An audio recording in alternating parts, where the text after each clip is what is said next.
Hello, I'm back. You know when I made that last video and I was like, a slightly ill review? Well, this is basically uh, a very extended part of my illness. So I got pretty much better, okay? And then, very sorry if you can hear me swallowing. That was so gross. I swear that probably sounded disgusting if you could hear it. Anyways, um, what was I saying? Okay, so I got almost better, and then I had my 17 concert that I went to. It was amazing. I love them. They're so hot, so sexy, absolutely amazing, beautiful, whatever. But during that, I had started to kind of maybe get sick again, and like I was like resurging cough, and then obviously I screamed my head off. So of course, then I lost my voice. So this is like this is good. Like this is an improvement of like me being actually being able to talk. And I'm gonna be so honest. I probably shouldn't be talking in a video. I probably shouldn't be talking this much because I still haven't got my voice back. But I don't care. Anyways, I want to talk about a show, and it is just trust me because it's confusing. It's really confusing. Just to explain the dynamics of the characters, even though it's not like complicated, but I'm gonna try to figure out how to explain it. Okay, so it follows three people, not related by blood, but basically who grow up as siblings. Okay. So there's two boys and a girl. The one boy, his mom walks out on him and his dad when he's like 8 or something. He has a whole traumatic back history because his sister died when he was little. His mom blames him. His mom sucks. That's all you need to know. His dad's great. Okay, so there's that. And then there's a single father he's a widower and his daughter. Okay, so there's them. And then there's a woman, another lady that has her son. Okay, so there's it's like three parents. The dad with his son, he kind of ends up raising his son with the other dad and the daughter. Oh, excuse me. Okay. And then the woman that has her son. So basically, what ends up happening is the woman who has the son meets the dad that has the daughter. Okay. So they were on a blind date. They met like one time, right? And it was nothing came of it, whatever. And then she goes back with her son to where they're from, whatever town they're from. And at one point, she actually calls the dad with the daughter and is like, "Can I borrow money from you?" Even though she literally met him one time, very weird, very random. Him being literally an angel is like, sure, of course. And then I think this is what happened, but I can't quite remember. She asks him to check up on her son because at this point she had left her son with her younger sister who is in college. So the dad then goes to check on the son, and the sister, like the aunt, she's not like neglectful purposefully, but she also just has way too much on her plate. She can't take care of this kid who's like, I don't know, 9 or 10 or something. So she's just got too much on her plate. And so the dad takes the kid and is like, I'll take care of him for a while. Okay, till your mom comes back because the mom left. Okay. So what ends up happening is the mom does not come back. He ends up raising this kid as his own. So it's him, his daughter, the little boy that he's raising, the stranger's kid, which is kind of crazy when you think about it, and then the other dad and the son. So the three kids all kind of grow up together, right? And they kind of I'm trying to figure out how to explain this. The little girl, sees the two boys as her like siblings, like as her brothers, okay, and specifically because they're older than them. She's old. Oh my gosh, words. They're older than her. She calls both of them Oppa. Now, this is an important Korean lesson. Oppa can mean older brother, or it can be like the phrase, like the word itself means like older male to a younger female. So it doesn't necessarily mean that like when she calls them Oppa, she's calling them brother. Like in this instance, when they're younger, that is what she's doing. But technically, that phrase, that word can be used if a girlfriend was talking to her boyfriend. So it's like it can be a like familial, or it can be like romantic. So throughout the whole show she's calling them Oppa, but that doesn't necessarily mean they're like cuz like once they get to adulthood, there's love interest stuff that happens. That's why I'm trying to like say that now, because when I got into the show I was like, okay, it's weird. They grow up as siblings, they're not actually related, but like I know at some point obviously there's going to be like they like each other. So that's kind of weird, right? I didn't know if there was going to be a love triangle because this is a remake of a Chinese drama, and the Chinese drama did have, I think, a love triangle, but like kind of, but not really. So this whole time I've been watching the show, I'm like, okay, so they have to make it not weird because the whole thing is like it starts when they're kids. It's like 10 years later than they're high schoolers. And then there's a point where they're separated for like 10 years. And then they're adults. So I was like, okay, well, obviously during that separation time, it's going to be less weird. It's not going to be like they're siblings, blah, blah, blah, whatever. Okay. All of that to say, the kid with the single dad, the little boy with the single dad whose mom left,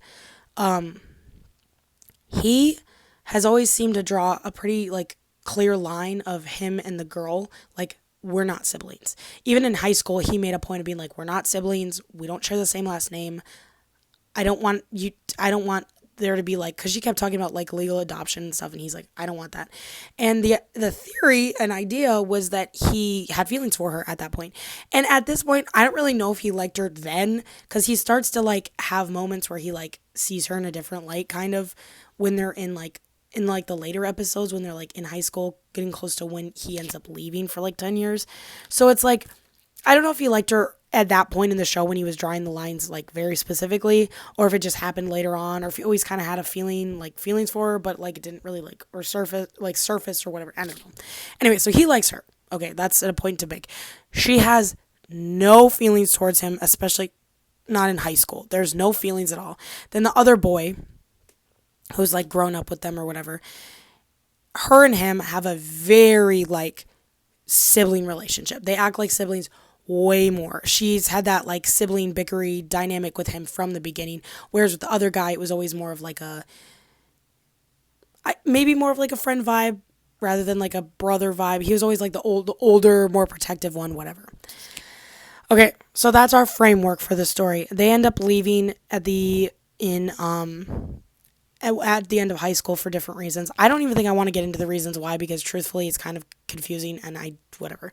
So they end up leaving, and then they get reunited 10 years later. Now they're all adults. Now they're all like close to 30. And now the male lead, who's the main guy, the brother, not the brother, oh my gosh, the boy with the dad whose mom left, and he finally confesses to the female lead that he likes her, whatever. Okay, so that's kind of the framework of the story.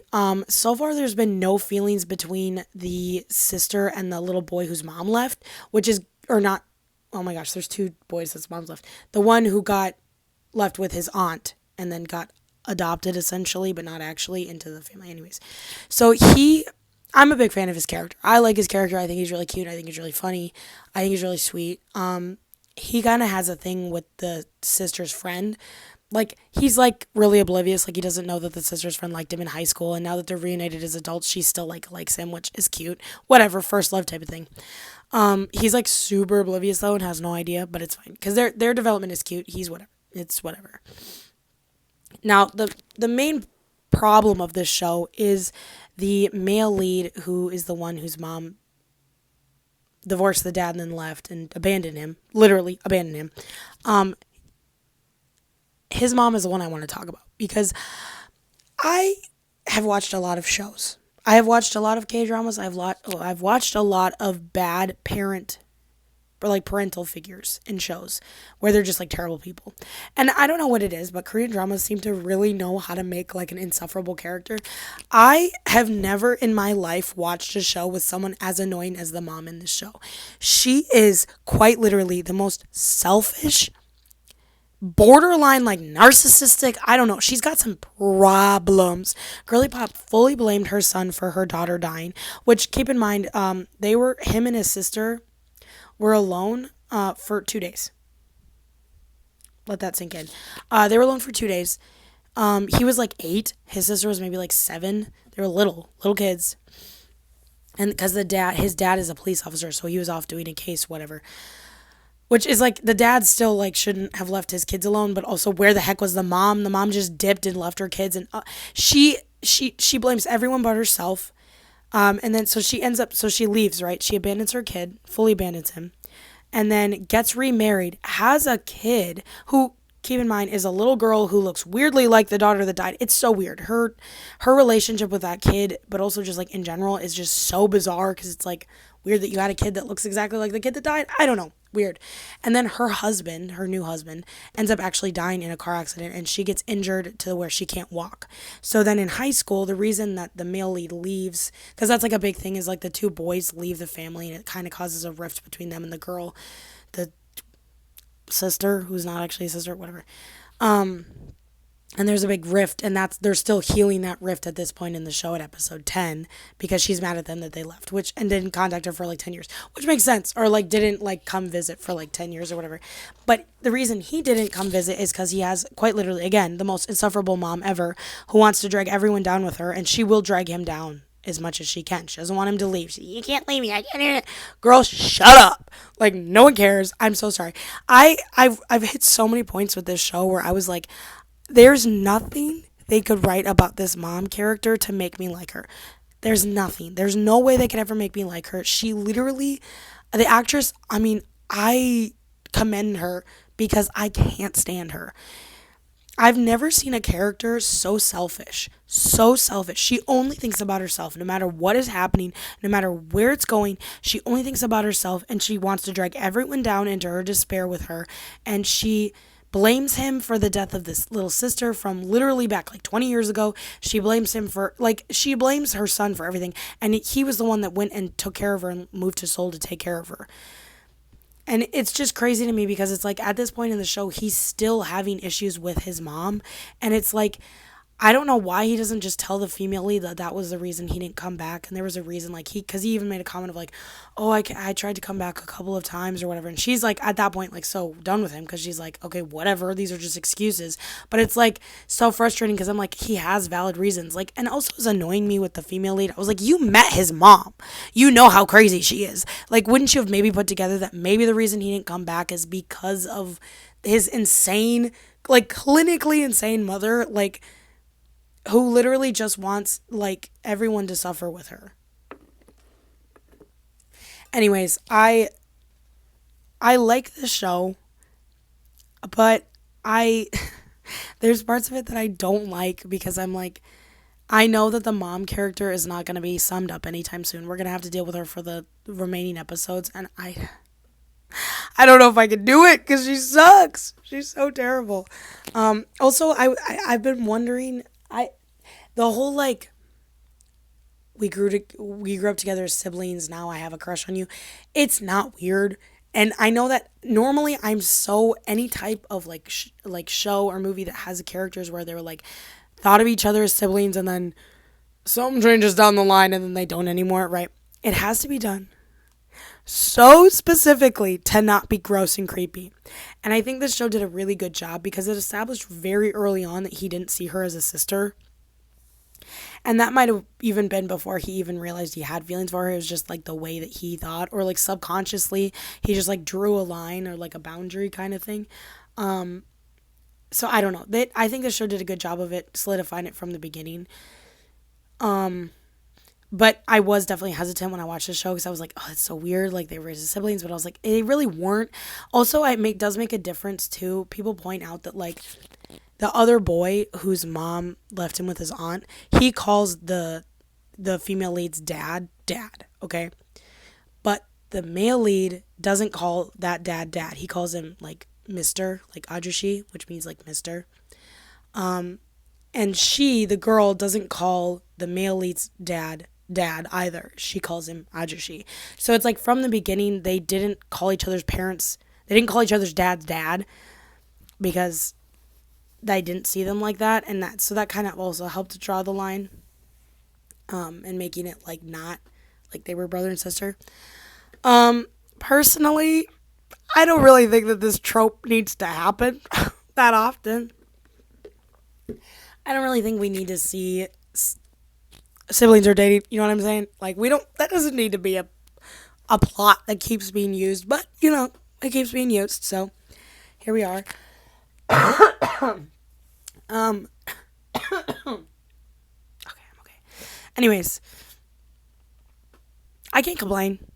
I'm just glad that the actor that plays the male lead finally got a male lead role, because he was in the show called True Beauty, and he was 100% the better choice for the female lead, but he was the second male lead. And in a lot of shows, he doesn't like get the girl kind of thing, so it's like finally nice to like, okay, finally he's gonna get a girl. Also, he looks sexy. He looks so good in this show. The other male lead, like the other brother or whatever, he, it's so interesting because I'd seen him in a couple of shows, and I was like, to be fully honest, I wasn't sure if I thought he was a very good actor. But then I saw him in this second season of this other show, which I can't pronounce the name, so I'm not even going to try. But he was like a bad guy in that one, and I was like, oh, he's, I don't know, he's got a little something, something. I was pretty focused on Park Seo-joon, though, because he was the main lead, and I was like, I'm sorry, I don't see anyone but Seo-joon. Like, that's the man I see. Anyways, but this actor, he's in, obviously, this show as well. He's so freaking cute. I actually like him a lot. He's very cute. He's very silly. I think he plays this kind of role better, personally. I think he's better on like the bubbly, cute role rather than like the serious role. Okay, this is like it's such a topic change, but I have such mixed feelings about the like cold CEO type. There's like a word for it of like the character type.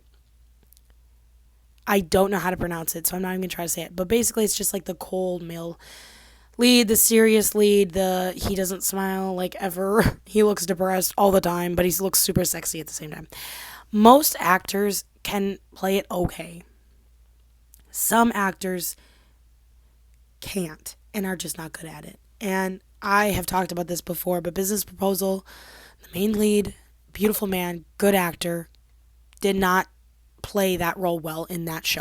I think partly it had to do with how the characters were written, to be honest. I think the show was like a little bit it was like a little bit silly, and so sometimes when it's too silly, you can't bring the serious parts in a like in a logical way that makes sense. Otherwise it just kind of feels like, okay, this is just like I'm watching two separate shows. Like these don't meld together well. Um so sometimes actors that get typecast as those characters just don't translate, and it just doesn't work because you're like, you're not even a good like cold CEO type. Like I don't see it. You're not serious enough. Your face is like too round. That's the thing too. Like if they have too much of like a cute face, it doesn't work. It's like your expression is too sweet. Like you need to look more serious. Whereas this actor in Family by Choice, but also True Beauty, has that cold CEO. He has very like sharp features. And I feel like his face works for those kind of roles, and he's also just really good in that. I don't know if I've seen him in a show where he was like super happy, to be honest. But when he does smile, it's like, oh my gosh, my like it's so beautiful. Anyways, yeah, I think that's all I have to say. I'm not really watching too many shows right now. I have a new show that came out with one of my favorite actors ever, Ji Chang Wook. I know that's not how you say it, but I love him. Oh my gosh, sexy, hot, beautiful. Oh my gosh, such a good actor. And actually, fun fact. So he was in this one show called The Worst of Evil, and his like love interest, kind of, I don't know, was this soloist. Her name's BB. It's her soloist name. But they were in that show together, and they're actually in this show together too. So I was like, oh, reunion. So that should be interesting. There isn't really a reason they'd make out, but I mean, I wouldn't be upset if they did. I'd be like, okay, I saw it in Worst of Evil, and it was a little bit uncomfortable for different reasons, but I'm willing to give him a second try. Okay, he's one of those actors that is so good at kissing. I think the man must win an award. He should win an award for it. He's just like knows what he's doing. So if he's in a drama, I'm like, I don't care if there's a reason, he should kiss someone in this show. He should find someone to make out with. I don't care who it is. He gotta kiss someone because he knows what he's doing. Anyways, that is so random. But yeah, that's a new show that I have. I tried watching this one Chinese drama, but I couldn't do it. It had such a good. Oh, guys, it had this scene. Oh, it was so good. It was in the first episode, but basically, it was like this revenge drama. Basically, where she was trying to get revenge on this guy. The revenge part ended really fast though, because in like episode 5, she realized that he wasn't the one who she thought like had something to do with this fire that killed her family. So it was like super stupid because it was like she found out right away and then was like, oh, okay, let's work together. And I was like, was a little fast. Like I was kind of happy because I was like, okay, it's not going to be long and dramatic. But then when you think about it, like the show itself was supposed to be like a revenge K drama. I mean Chinese drama, and it was weird that like it just immediately was like, oh yeah, he's not the bad guy. Like whatever. He was so sexy too. They had this scene where they like she like kissed him because like they had to like this whole thing. But then she like kissed him and then he like kissed her back and it was like, oh my gosh, it was so sexy. And she bit him to like pull away from him. Anyways, it was kind of hot. Anyways, they had the revenge, sexy, passionate, whatever at the beginning, and then it just like fizzled off. And then I was reading comments about it because I was like debating if I wanted to finish it because it was like 28 episodes or something, and I was like, okay, I need to see if I want to commit. I was at like episode 9, and everyone was like, yeah, the show sucks, and I was like, okay, I'm done because I guess it kind of like fizzled out and like the like conclusion of her revenge and it was like not worth it. People were like, it wasn't worth it. I was like, okay. So then I dropped that one, and then I did start a new. Okay, again, we're just talking. I started a new show called The Veil. So I tried to watch this show a long time ago, but I'm gonna be super transparent. The reason I stopped watching it was because there's a scene where they try hypnosis. Oh my gosh, words. Hypnosis. Anyways, because of a thing which I'll explain in a second. But I was like, I don't want to watch that because that has weird stuff in it, and then I stopped watching it. That was the reason. I got like 20 minutes into that show. I didn't even go forward to see if there like was a reason they did that, and then it like never came up again. So I was like, okay, so I was like, I don't want to have anything to do with that. But then I realized that it was like for 5 seconds. Anyways, it's about this guy who is like he's in the, not military, he's like a secret agent. I don't know how else to describe it because I don't really know what the Korean equivalent to like a CIA, I guess like a CIA agent, basically. Anyways, so he was like this guy and he was doing these missions with these two guys, like these two partners or whatever. It's like a group of 3, very like hush hush missions, whatever. And he is presumed dead because of an incident. But he survives, but he lost his memory. The last year of his memory. So they find him on like this ship on this what is it called? It was like a bunch of stowaways were in there, but they were like organ harvesting or something. I don't remember. Something like that. They find him. He's like super sexy and ripped and covered in blood. And I was like, so he looks hot. What am I supposed to do about it? Anyways, so they find him and then they bring him back and then he gets like reinstated basically. And now he's just like trying to figure out what happened in the last like year and like why, because he finds a video from himself, from his past self, and he finds out his past self was the one that erased his memory because there's a rat in their organization. So he's like, we have to find the bad person that's like messing stuff up, whatever. Bad guy stuff, pew pew pew, pow pow pow, whatever. Here's the thing, the actor, I want to talk about him because, wow, this man got so jacked for this role. Like when I say he is ripped, he has so much muscle on this, like his body. He gained a bunch of weight to like, but also muscle. He's on a show the next year. And when I tell you, from what I recall of like the clips that I had seen of that show the next year, he's like skinny. So I don't know what he did, but he literally, I think, lost all that weight and most of the muscle, it seemed like, at least a significant amount of muscle, and slimmed so much down to the next role. And he looks like a different person. And I question whether that was healthy. It's giving what's his name, Christian Bale, when he was in the Machinist or something, and then he like gained so much weight for Batman in like the next year and was like, he was like 90 pounds and then he was like 200 pounds or something. It's crazy because it's like that can't be healthy because that means that the actor from the K-drama I'm talking about, he had to lose so much weight, or like not lose so much weight, he had to gain so much weight and muscle, and then he lost all of it. I was like, that can't be healthy because he's not a thick guy. Like he's not a big guy. He's like a normal sized average man. And I just was like so impressed by him, but also like, oh my gosh, like that can't be healthy. I don't know. I don't know how he did it. I don't know how that worked, but it did. Anyway, so I'm watching that. It's pretty interesting. It's very like violent, but yeah, I like it so far. I'm on like episode 3. Can't complain. Anyways, I think that's all I have to say. Yeah. So I'll probably, I don't know if I'll do any more like episode, like weekly, like, oh, I watched this episode, I watched this. I don't know if I'll do that with this show, considering I've waited 10 episodes to even talk about it, but maybe we'll see. If it gets juicy, I might be like, oh, I gotta make a video. Because none of the shows I'm watching right now have put me into a state of ranting, like needing to rant about them. Because most of them have been pretty chill. So, okay, that's it. Bye bye.